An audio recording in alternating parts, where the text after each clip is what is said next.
ये हैं ट्रक चालक निरंजन सिंह, जिनकी आपने पूरी बात सुनी। बेबाकी के साथ इन्होंने उस दिन की घटना का जिक्र किया और कहा कि अब तक वो लोग खुलेआम घूम रहे हैं जिन्होंने ये बर्बरता महिलाओं के साथ की।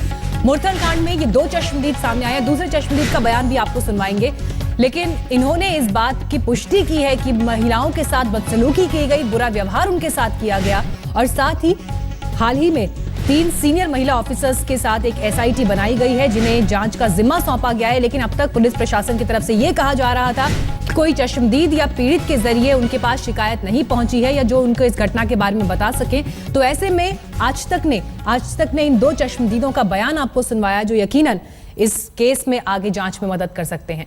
निरंजन सिंह के बाद अब आपको एक और चश्मदीद की आपबीती दिखाने जा रहे हैं जिसका यह दावा है कि मुरथल में खुलकर भीड़ ने न सिर्फ उपद्रव किया बल्कि महिलाओं की इज्जत तार-तार की।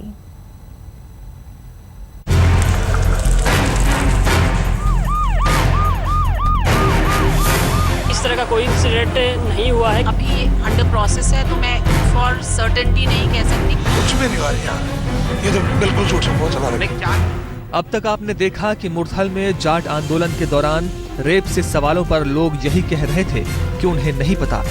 अधिकतर लोगों का कहना था कि ऐसी कोई जानकारी उन्हें नहीं है। लेकिन अब एक चश्मदीद सामने आया है जो कैमरे के सामने कह रहा है कुछ तो गड़बड़ है। जालंधर के रहने वाले एक शख्स ने 21 फरवरी की रात मुरथल में क्या देखा आप भी सुनिए। आवाजें आ रही थी, बोल रहे थे लोग कि वो इधर बलात्कार करेंगे। अब किया भी है, उन्होंने बलात्कार भी किया है। अब नहीं कोई आएगी सामने तो नहीं आए तो बखरी बात है वो, है ना। तो उन्होंने मेरे सामने तो यही देखा कि हम तो भागकर अपनी जान बचाई उधर आके। तो 1 बजे से लेके 5:30 बजे तक हम उधर ही बैठे रहे। आवाजें आ रही थी जब जो लड़कियां उधर, वो बंदे जो बच के आए थे वो बोल रहे कि हमारी लड़कियां हैं वो उधर नहीं हमारे को मिल रही, उठा के वो ले गए, उधर को ले गए। तो मासी बोलती थी जो लेके गए को ऐसे तो लेके नहीं गए हैं, उनके साथ रेप हुए हैं, सब कुछ हुआ है, लेकिन कोई बोलने को तैयार नहीं, डर के मारे तैयार नहीं। ये नहीं पता क्या बात है।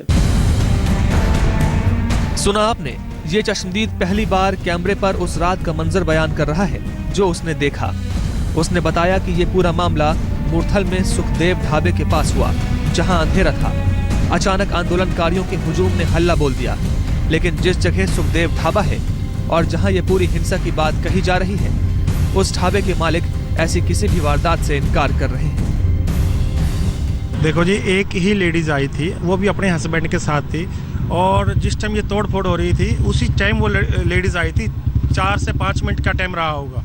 इधर तो वो आगे जल रही थी, इधर से वो लेडीज आ गई अंदर और उसके बाद में 10-15 लोग और आए 1 बाई 1 करके और हमें रिक्वेस्ट कर रहे थे कि हमें अंदर ले लो। बहुत घबराए हुए थे वो लोग। जब सुखदेव ढाबे के पास गए तो उधर काफ़ी अंधेरा था।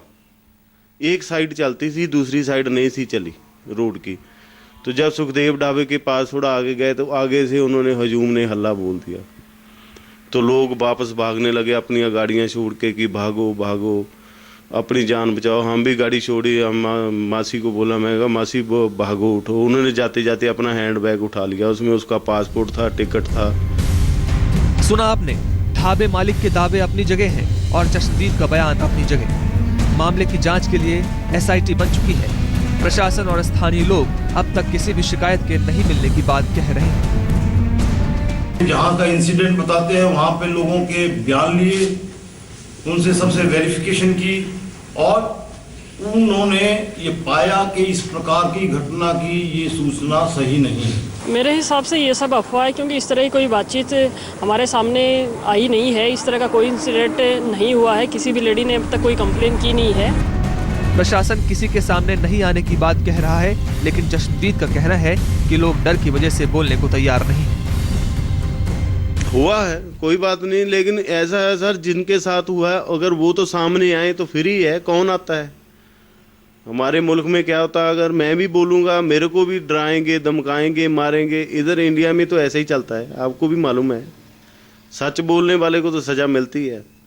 आपने कुछ देखा है? नहीं, मैंने देखा नहीं। मैंने तो सिर्फ भागते लोग देखे हैं या चीख चिहाड़ा अपनी। फिर तो उधर तो अपनी अपनी जान की पड़ी थी। जब मेरे मगर भागे, वो पत्थर मारे, मैं छोटी सी बेटी जब उठा के लाया उसको, तो मैं तो सिर्फ वही था कि ये हुआ तो हुआ क्या है।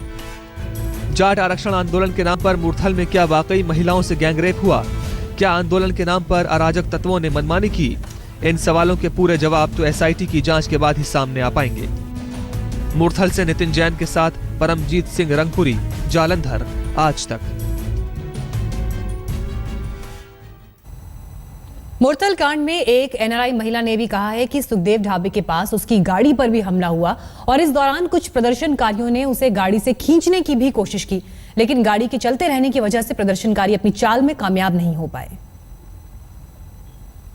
क्योंकि हमारे भी जब उसने पत्थर मारा तो ऐसे उसका एम तो मुझे निकालने का था उनका, बाकी का तो पता नहीं, पर उनका एम जब मेरे साथ किया ना ऐसे, मुझे ऐसे लगा कि ये मुझे ले जाएंगे। अच्छा। पर हमने बहुत तेजी से हम कार को भगाया। अच्छा अच्छा अच्छा अच्छा। और पुलिस थी मैम वहाँ पे? वहाँ पे पुलिस नहीं थी उस टाइम।